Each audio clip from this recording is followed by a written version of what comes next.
I quit my job.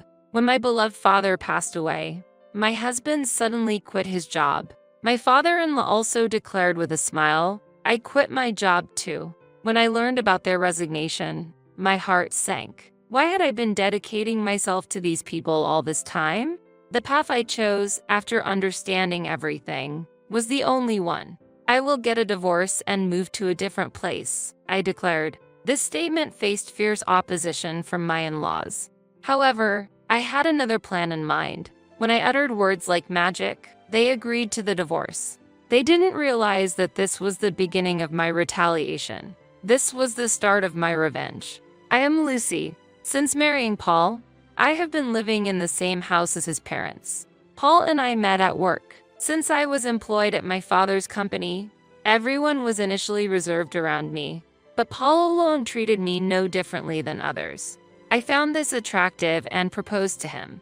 My father, who raised me alone after my mother passed away at a young age, was delighted with our marriage. But what? Live together? Of course. I'm the eldest son. While it was true that Paul was the only son, his parents were still in their mid-50s. My father-in-law was very active, and there was no need to take care of them. I saw no necessity for living together. The marriage talks had already progressed in the community, and it was difficult to say, actually, let's not do this. I ended up agreeing to live with them, especially since I didn't want to disappoint my father, who was genuinely happy about our marriage. But I had no idea that this would be the prologue to a series of mistakes. Once we started living together, I found out that my in-laws had very conservative values, especially regarding the role of a wife, which seemed very low to them. A wife's job is to serve her husband and his parents. My father-in-law declared categorically, "You will take over all the house chores starting tomorrow," added my mother-in-law, with Paul simply saying, "I want you to make it easier for my parents." Thus began my days of hardship. Not long after we started living together, I became pregnant and suffered greatly from morning sickness. However, my mother-in-law stated, morning sickness is not an illness, and did not allow me to rest. Paul, whom I had hoped would support me, looked down on me exhausted and said, "This is where women are weak. What a hassle." Even though I was carrying his child, how could he say such a thing? It didn't stop there. Paul frequently said, "Women are foolish, women are incompetent," showing contempt for me. It was infuriating, and I once retorted, "Your mother is also a woman, you know." To which Paul responded with a sneer, "My mom is admirable, unlike you. After all, she raised a son like me. If you're unsatisfied, why don't you give birth to a boy? Doesn't he know that the father's genes determine the gender of the child? I intended to love my child whether it was a boy or a girl. Any child should be precious. However, I was not destined to hold that baby. Perhaps to distress.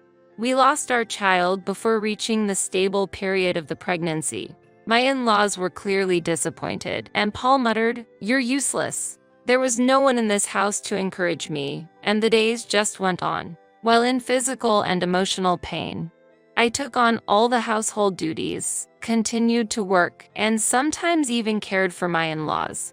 When my mother-in-law's acquaintance visited, I was expected to be by her side like a maid, and my father-in-law frequently caused trouble by drinking outside, which always resulted in me intervening to mediate. My days were literally a battle. Amidst the hectic daily life, Paul was absorbed in his own world. What he did was go to work, play his favorite games, or drink at his favorite bar. There were many days when he did not return home until morning. After years of such a lifestyle, my body seemed to have reached its limit. At the supermarket, I suddenly lost consciousness. As I fell to the ground, various thoughts raced through my mind. Of all times, now. I was taken to the hospital in an ambulance, and the diagnosis was overwork. As usual, my in-laws did not care about me at all. They were only concerned about their public image and their own interests. Without even showing their faces at the hospital, my mother-in-law scolded me over the phone. "What do you mean by collapsing at the supermarket? How embarrassing. I'm sorry. Will you be able to attend the neighborhood association event you said you would handle?"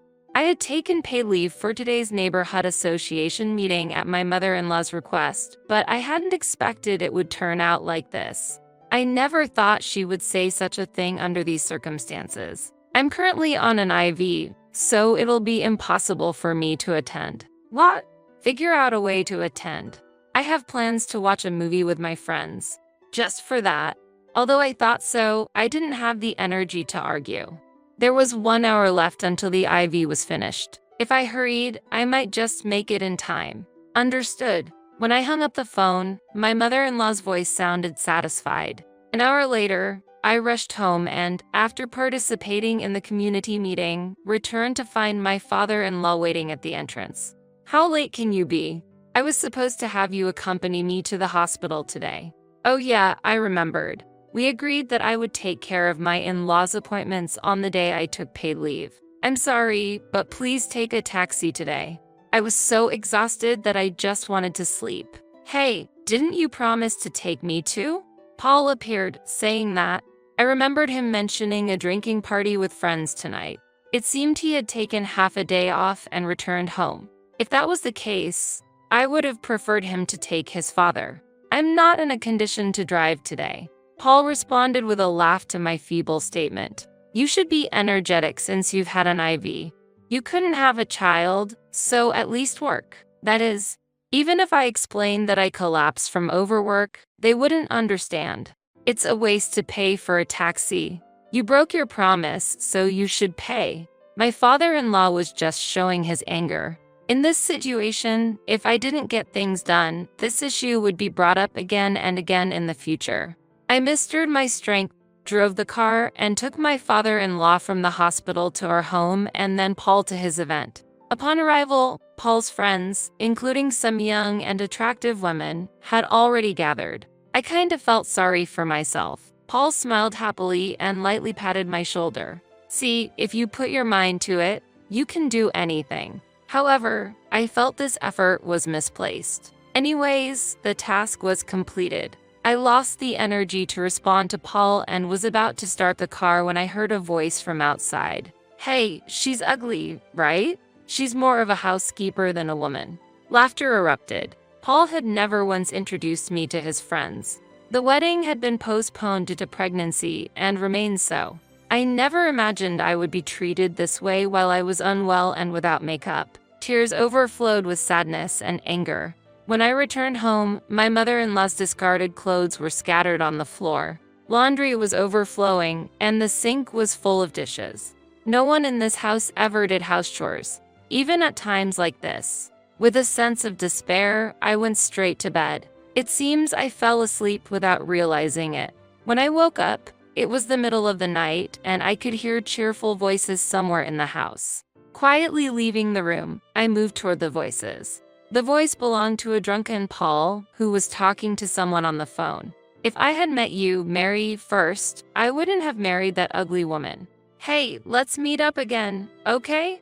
From the conversation, it sounded like the two had a close relationship. Thinking about it, there were young women around Paul. I never thought it would be possible, but I was shocked. I know I'm not a world-class beauty, but I always took care of my appearance when going out. I've been serious about my work and household duties. To keep my father from worrying, I've always maintained a smile at work without complaining.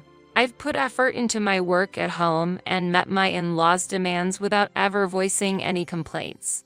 Even when I collapsed from overwork, I never blamed anyone. Yet, don't worry, I plan to leave her sooner or later. That single phrase pierced through my heart as I left the room. Returning to bed, I shed silent tears. I no longer knew how much effort would have been enough. I have never experienced such pain and sadness. With this in mind, I faced the next morning, but more bad news awaited. What? No way. Early in the morning, I received a call from Mr. Reed, a close business associate of my father. Having known him since I was a child, he was like an uncle to me. Please stay calm. The president, your father, has passed away in an accident. I stood frozen, unable to do anything. Sensing something was wrong, Paul took the phone from me and heard the news of my father's death. He immediately took action, rushing me to the hospital. I hardly remember what happened afterward. Seeing my father's face,